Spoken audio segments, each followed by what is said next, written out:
Hello guys, आज हम पढ़ने जा रहे हैं बिजनेस रिसर्च का पार्ट 2। पार्ट 1 का लिंक डिस्क्रिप्शन में है, तो 2 को कंटिन्यू करने से पहले 1 ज़रूर देख लीजिएगा। पार्ट 2 में हम बिजनेस रिसर्च की प्रोसेस के बारे में पढ़ेंगे। ठीक है, सो लेट्स स्टार्ट। तो देखो, बिजनेस रिसर्च की जो प्रोसेस है, उसको हमने जो हमारी रिसर्च है, बिजनेस को हटा दो। अब यहाँ पे रिसर्च का जो प्रोसेस है वो सब में सेम होता है। तो यहाँ पर हमने 4 फेसेस में उसको डिवाइड कर लिया है। पहला फेस होता है आइडिया जनरेशन, दूसरा फेस होता है मैनेज रिसर्च प्रॉब्लम, तीसरा फेस होता है रिसर्च डिज़ाइन इम्प्लीमेंटेशन, चौथा फेस होता है नॉलेज क्रिएशन। तो अब हम यहाँ पे फेस फर्स्ट की बात करते हैं, जिसकी की सबसे पहला स्टेप होता है एसेस प्रॉब्लम एरिया।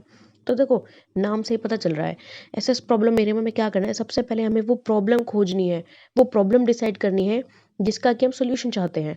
रिसर्चर को पूरी तरीके से श्योरिटी होना चाहिए कि हाँ, मुझे इस सब्जेक्ट पर रिसर्च कंडक्ट करनी है। ठीक है, रिसर्च किसी भी चीज़ पे हो सकती है। कोई हमारी अनसॉल्व्ड क्वेरी है, कुछ चीज़ हम जानना चाहते हैं, किसी चीज़ के बारे में हमें अधूरी नॉलेज है, तो उसे पूरी करने के लिए हम रिसर्च करना चाहते हैं। तो जो भी जिस भी चीज़ पे भी हमको रिसर्च करनी है, वो सब्जेक्ट वाइजली चूज़ करना चाहिए। ठीक है, अब जो हमारा सब्जेक्ट है वो उस प्रॉब्लम के बारे में कितनी इन्फॉर्मेशन अवेलेबल है, कितनी नहीं, उसके ऊपर भी डिपेंड करता है। तो प्रॉब्लम एरिया में सबसे जो इम्पोर्टेंट चीज़ है वो ये है कि हमारी जो प्रॉब्लम है वो ऐसी होनी चाहिए कि जो हम क्लियरली आइडेंटिफाई कर सके। तो गाइस, हमारा सेकंड स्टेप आता है इसमें थ्योरेटिकल एनालिसिस ऑफ प्रॉब्लम।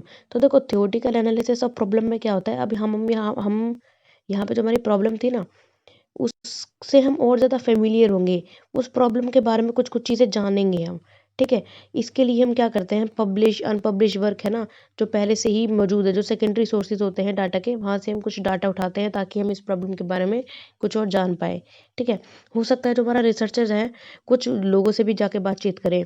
वो लोग बुक के ऑथर्स भी हो सकते हैं, या फिर हम आसपास कुछ कुछ ऐसे लोगों से बात कर सकते हैं जिन्होंने पहले ही इस टॉपिक से मिलते जुलते चीज़ों पर रिसर्च कर रखी है। इससे होगा क्या, इससे ये होगा कि हम लोगों को एक इंसाइट मिल जाएगा, एक नज़रिया मिल जाएगा कि किस मेथड से, किस टेक्निक से हमें अपनी जो प्रॉब्लम है उसको सॉल्व करना है, अपनी जो रिसर्च है उसको कंप्लीट करना है।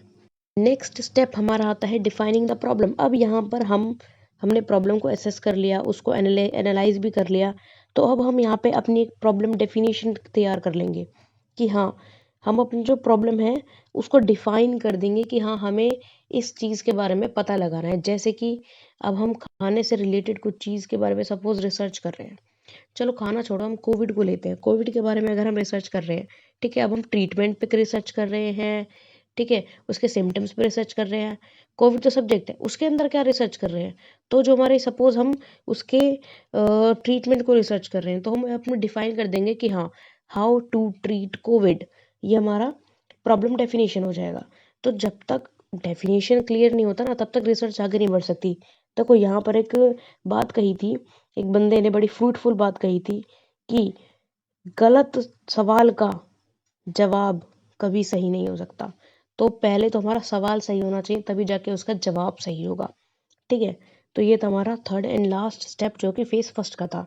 तो अब हम चलते हैं अब अपने फेज 2 पे, जिसका कि सबसे पहला पॉइंट है डेवलप हाइपोथेसिस एंड ऑब्जेक्टिव्स। तो देखो, इस स्टेप में क्या होता है, इस स्टेप में हम एक हाइपोथेसिस बनाते हैं, एक अजम्पशन बनाते हैं अपनी रिसर्च के बारे में, अपनी प्रॉब्लम स्टडी के बारे में। यहाँ पर 2 चीज़ें होती है, नल हाइपोथेसिस जिसको कि हम H0 से डिनोट करते हैं, और अल्टरनेट हाइपोथेसिस जिसको हम HA से डिनोट करते हैं। तो हमारी नल हाइपोथेसिस क्या होती है, वो मान के चलती है कि हमारे पॉपुलेशन पैरामीटर और सैंपल मीन में कोई डिफरेंस नहीं है। मीन्स जैसे अगर हम नॉर्मल भाषा में मैं आपको बताऊं, तो नल हाइपोथेसिस माने पॉजिटिव रिलेशनशिप बताता है, जबकि अल्टरनेटिव हाइपोथेसिस आपको नेगेटिव रिलेशनशिप बताता है। ठीक है, अगर नल हाइपोथेसिस कहती है कि कंपनी इन्वेस्ट करती है सेल रेवेन्यू का 1%, तो अल्टरनेटिव हाइपोथेसिस कहेगा कि कंपनी 1% से कम इन्वेस्ट करती है अपनी सेल रेवेन्यू का। ठीक है, तो जो अल्टरनेट होता है वो नल के हमेशा अपोजिट होता है। तो जो हमारा हाइपोथेसिस होता है, उसके अकॉर्डिंग हम अपनी रिसर्च को एनालाइज करेंगे, उसी के अकॉर्डिंग अपना डाटा कलेक्ट करेंगे, और फिर हम ये टेस्ट करेंगे कि जो हमने हाइपोथेसिस बनाई थी क्या वो सही है या गलत। नेक्स्ट स्टेप आता है हमारा रिसर्च प्रपोजल। अब जो हमने हाइपोथेसिस बनाई थी, जो हमने एक ब्लूप्रिंट तैयार किया था, जो बिब्लियोग्राफी तैयार की थी, उसको हम समराइज करेंगे और अपनी रिसर्च को रिसर्चर की क्वालिफिकेशंस के साथ, किस समय उसने डाटा कलेक्ट करा, क्या क्या सोर्सेज वो इस्तेमाल करेगा, उस रिसर्च के क्या क्या फ़ायदे होंगे, तो इस तरीके से वो इस रिसर्च को आगे प्रपोज करेगा। अगर उसकी रिसर्च पास हो जाती है तभी हम आगे की स्टेप्स पे बढ़ेंगे। अगर उसकी रिसर्च स्टॉप कर दी जाती है, रिजेक्टेड कर दिया जाता है उसका प्रपोजल, तो हमारी रिसर्च की प्रोसेस यहीं ख़त्म हो जाएगी। ठीक है, तो अब हम अज्यूम करके चलते हैं कि उसका प्रपोजल जो है पास कर दिया गया है। तो हमारा फेज़ 2 का नेक्स्ट स्टेप आता है defining the problem, sorry research design. तो देखो रिसर्च डिज़ाइन में क्या करना होता है, अब जब रिसर्चर को गो अहेड मिल चुका है कि भाई जाओ जाकर तू रिसर्च कर लो, तो वो क्या करेगा, वो डिसाइड करेगा कि मुझे डाटा कहाँ से कलेक्ट करना है, कब कलेक्ट करना है, कैसे कलेक्ट करना है, कौन कौन से मेथड अपनाने हैं। ठीक है, वो इन सब चीज़ों पे काम करेगा। तो सबसे पहले वो डिसाइड करेगा कि हमें सैंपल का डिज़ाइन कैसे लेना है। ठीक है, सैंपल हमें सैम्पलिंग यूनिट क्या लेनी है, कि हमें हर पॉपुलेशन में से रैंडम सैम्पलिंग करनी है, स्ट्रेटिफाइड सैम्पलिंग करनी है, क्या करना है। ठीक है, उसके बाद वो उस डाटा को कलेक्ट करने के लिए इंस्ट्रूमेंट देखेगा। इंस्ट्रूमेंट में वो क्वेश्चनेयर भी ले सकता है। ठीक है, क्वेश्चनेयर लेने के बाद उसके अंदर वो किस तरह का डाटा लेगा। ठीक है, ऑर्डिनल लेगा, इंटरवल लेगा, रेशियो फॉर्म में लेगा, कम्युनिकेशन की अप्रोच क्या रहेगी। ठीक है, पर्सनल लेगा या किसी को हायर करके। फिर उस क्वेश्चनेयर में वो क्वेश्चन किस तरीके के डालेगा। क्वेश्चन की वर्डिंग सिंपल होगी, ठीक है, एम्बिगुअस होगी, क्वेश्चंस लंबे होंगे। ठीक है, किस तरीके के होंगे क्वेश्चंस, वर्डिंग के ऊपर वो काम करेगा। नेक्स्ट, डाटा कलेक्शन का डिज़ाइन क्या होगा, किस तरीके से हम अपने डाटा को कलेक्ट करके उसको हम प्रेजेंट कैसे करेंगे। तो इन सब के बारे में हम रिसर्च डिज़ाइन में काम करते हैं। अब हमारा आता है फेज़ 3। फेज़ 3 का सबसे पहला स्टेप होता है ड्राइंग अ सैंपल। इसमें हम एक सैंपल बनाते हैं। अब देखो ड्राइंग सैंपल में क्या करते हैं, हम इसमें प्रोबेबिलिटी मेथड और नॉन प्रोबेबिलिटी मेथड, इन दोनों तरीके से डाटा को कलेक्ट करके एक सैंपल तैयार करते हैं कि हमारी रिसर्च के लिए जो डाटा होगा वो इस तरीके का होगा। ठीक है, अब इसमें डाटा किस तरीके से कलेक्ट कर सकते हैं, देखो नॉन प्रोबेबिलिटी मेथड में आता है हमारा सबसे पहले कन्वीनियंस सैम्पलिंग, कि हम अपने ज़्यादा मेहनत ना करें और अपने कलीग से कुछ पूछ लें, अपने पड़ोसियों से कुछ पूछ लें, अपने दोस्तों से कुछ पूछ लें। ठीक है, पर्सनली कुछ मेहनत ना करें। या फिर हम पर्पसिव सैम्पलिंग कर लें, डेलिबरेटली लोगों को पार्ट बना लें अपने सैंपल का। ठीक है, या फिर हम क्वाटा सैम्पलिंग कर लें। ठीक है, ये होता है हमारे नॉन प्रोबेबिलिटी मेथड। या फिर नेक्स्ट आता है प्रोबेबिलिटी मेथड। प्रोबेबिलिटी मेथड में कि हम सिंपल रैंडम सैम्पलिंग कर लें, जैसे लॉटरी मेथड होता है ना, कि जो हाथ में आ गया उसी को उठा लिया। या फिर हम स्ट्रेटिफाइड सैम्पलिंग कर ले, कि हमने डिवाइड कर दिया अलग अलग कैटेगरीज में, या तो जेंडर बेसिस पे या पॉपुलेशन के बेसिस पे, जैसे कि मेल फीमेल हो गया या मैरिड अनमैरिड हो गया।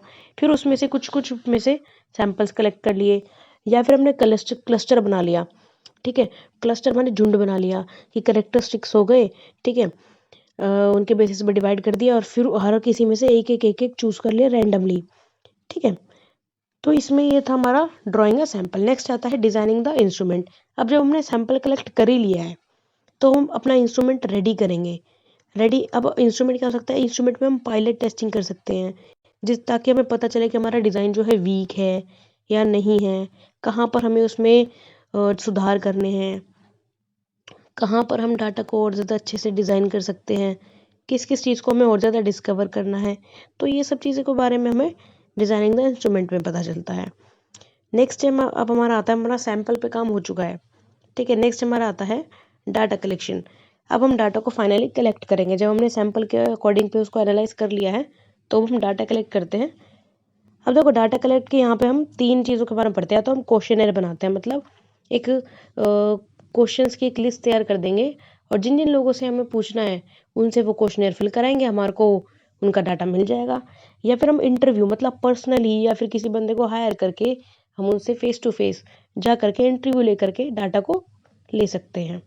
या फिर हम ऑब्जर्वेशन से, किसी से कुछ पूछो मत, कुछ कहो मत, बस उनको देखो और आपको जो पता करना है पता कर लो। ठीक है, ये होता है ऑब्जर्व करना, कि विजुअली किसी को देखो, रिकॉर्ड करो, पूछो मत कुछ भी। नेक्स्ट हमारा फेज 4 आता है। इसमें हमारा सबसे पहला स्टेप आता है डाटा एनालिसिस, कि जो हमने डाटा कलेक्ट किया है उसको हम स्टेप बाय स्टेप एनालाइज करेंगे, उसके बारे में हम जानेंगे। जैसे कि इसमें पहला स्टेप आता है कि उसको कोडिंग करना। ठीक है, किस तरीके से उसको अरेंज करना है वो हमने कोडिंग कर लिया अपने हिसाब से। देन उसको एडिट करो ताकि हम उसको अपने रिसर्च के अकॉर्डिंग उस डाटा को अच्छे से बना सकें। फिर टैबुलेट करना, उसको एनालाइज करना। ठीक है, नेक्स्ट स्टेप इसमें आता है हाइपोथेसिस टेस्टिंग।